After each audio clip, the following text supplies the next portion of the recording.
The December 2023 DLC has dropped and it has some great stuff. So let's take a look at the brand new business, the Chop Shop or the Salvage Yard in GTA Online.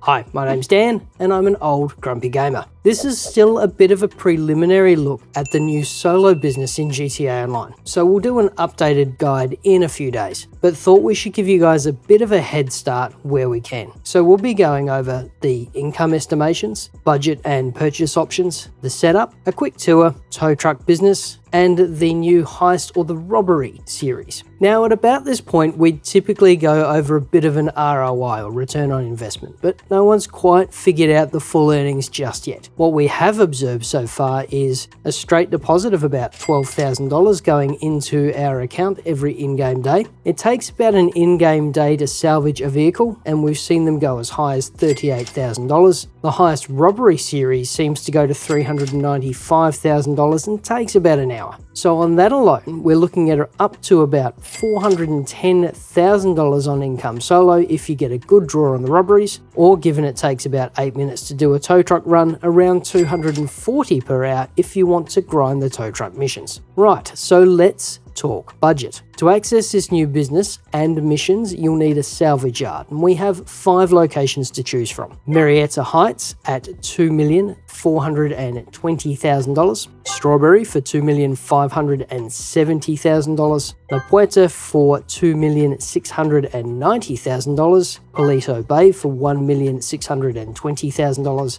and Sandy Shores for $2,030,000. Now I ended up going with Marietta Heights because I have a bunch of other infrastructure around that area. But honestly, I should have gone with Strawberry. I think that location's much handier. Next up, we have some options, starting with the tint at $75,000. Now this one's a purely aesthetic thing, and there's no proper purple, so I was pretty gutted. But if you have a color scheme with your gear, it's a nice touch. Trade rates at $450,000. Not a massive thing, but if you're a long-term player, this will save you a few bob, especially if you're brave enough to kick around in public free-run lobbies. The tow truck from $650,000 or $1.1 million for the nice one, and this unlocks the tow truck business, which looks like it will pull about $225,000 per in-game day or so. Great for grinding or a quick break from the regular gameplay. The wall safe at $750,000. I'm not 100% sure at this point, but it looks like you need this one to receive passive income from the business. And staff at $625,000. And as always, the staff upgrade is a must. This is why we can get the parts stripped in an in-game day, and I suspect it would take 2 in-game days without them. So all in all, your spend is likely to start at $3,645,000. That's the Palito Yard, Beta Truck, Safe and Staff. But if you can, go for Strawberry, the tint, trade rates, the nicer truck, Safe and Staff, which will bring you to $5,570,000. So the setup on this one is actually really easy. Just head over to Maze Bank Foreclosure on your phone's internet, select Salvage Yards, pick your options and set a waypoint. Then head over, watch the cutscene, and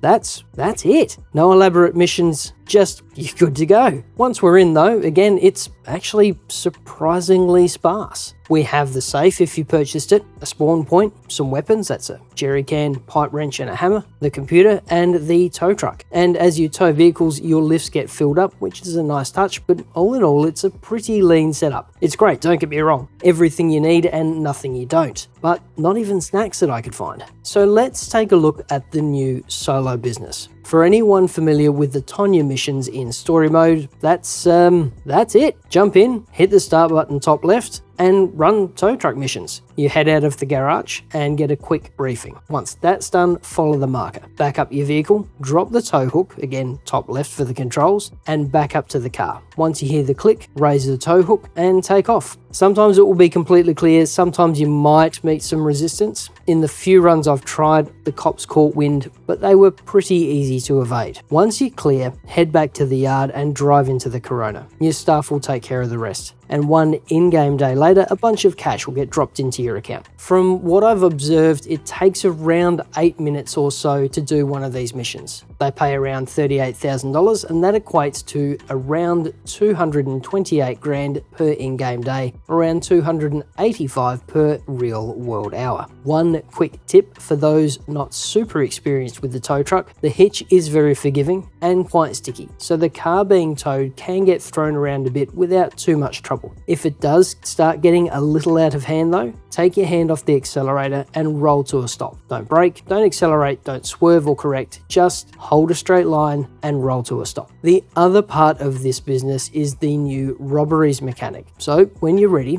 register as a VIP, CEO or MC president, and head to the computer in the workshop. You'll get a quick briefing, and once that's done, pick your vehicle, which is to say the one that will make you the most money. In this case, we're going with the Amaggio, which will get us up to 395 grand if done right. Or you can secure a multi-million dollar vehicle, which is arguably more valuable than the cash if you're keen. From there, you'll get another quick briefing, then start on the robberies themselves. These will work in a very similar way to the contracts in the auto shop. They're mini heists done largely in free roam. The missions come in 2 core parts. One's launched from the console and one's launched from free roam. The console ones are pretty straightforward. Head to the computer, open it up, pick a mission, and follow the bouncing balls. The free roam ones appear to be a new feature. When you have a robbery active and you're a boss of some description, you'll see these markers pop up whenever you're out and about. You can also spot them via the interaction menu, or you'll get a notification when you're nearby. Once you arrive, follow the prompts top left to complete the prep, and away you go. With all the preps complete, head back to the computer in your workshop, then select Start Robbery